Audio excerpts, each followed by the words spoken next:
ગબ્બર ઠાકોરને નાક બાર મૂકી દીધા છે, એમને કંઈક ડીજે કર્યું હતું એમાં. તો જ્યારે ઠાકોર સમાજનું સંમેલન હતું સેક્ટર 11માં, ત્યારે પણ હું ડીજેમાં કદી ગાતો નહીં. કમલેશભાઈ તમને ખબર છે, અશોકભાઈ તમને ખબર છે, રોહિતભાઈ તમને ખબર છે. મેં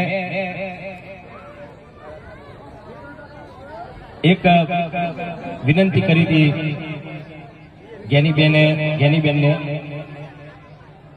તો જ્ઞાનીબેન એવું કહેતા હતા કે ભાઈ મેં બંધારણ નહીં ઘડ્યું, પણ બોલ્યા તો તમે ને પેલા આગળ તો તમે આવ્યા હતા ને તમે બોલ્યા હતા ને.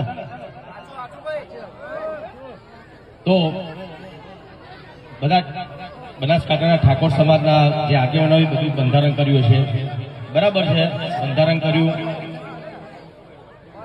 ઘણા બધા એવા ઠાકોર સમાજમાં ઘણા બધા એવા કુરિવાજો હતા જે બહુ સારું કામ કર્યું છે ઠાકોર સમાજના બધા આગેવાનોએ. પણ એના લીધે ડીજેના જે કલાકારો હતા બનાસકાંઠામાં બિચારા ઘેર બેસી ગયા.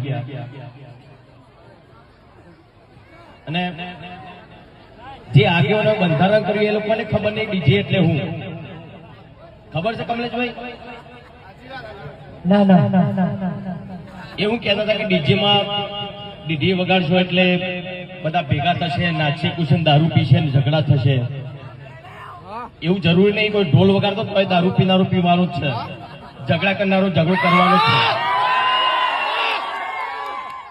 તો ડીજે બંધ થવાથી સમાજમાં સુધારો આવશે એ વસ્તુ ખોટી છે. જે ડીજે બંધ થયા છે ને રીતે ઘણા બધા કલાકારોના બિચારા એ લોકોનો રોજગાર બંધ થઈ ગયો છે. એ લોકોને ખબર નહીં પડતી. એ બધા મોટા માણસો છે, મોટા માણસો એટલે ડીજેની એમને ખબર નહીં પડતી. લોકો વીકો ગેરવી રાખીને ડીજે લાયા હતા, એ લોકો ઘેર બેસી રહ્યા બિચારા. એક ડીજેમાં 15 કલાકારો કામ કરતા હોય એવા બનાસકાંઠામાં કેટલા ડીજે છે? તો એક ડીજેમાં 15 કલાકારો કામ કરતા હોય તો કેટલા કલાકારો બીજા ત્યાં બે ઘર એમને કમાણી બધી બંધ થઈ ગઈ એમની. તો ચલો કઈ વાંધો નહીં, તમે ડીજે બંધ કરાવી દો. પણ જેના લોકોના ડીજે બંધ થયા છે એ લોકો ઘેર બેસી રહ્યા છે, એમને રોજગાર આપો. તમે ચલો આપો, નોકરી આપો, કઈ ધંધો તમે આપો ને. એમને તો એમના સિવાય કલાકારો બિચારા એક ગાવા વગાડવા સિવાય બીજું કોઈ કરી શકવાના નથી.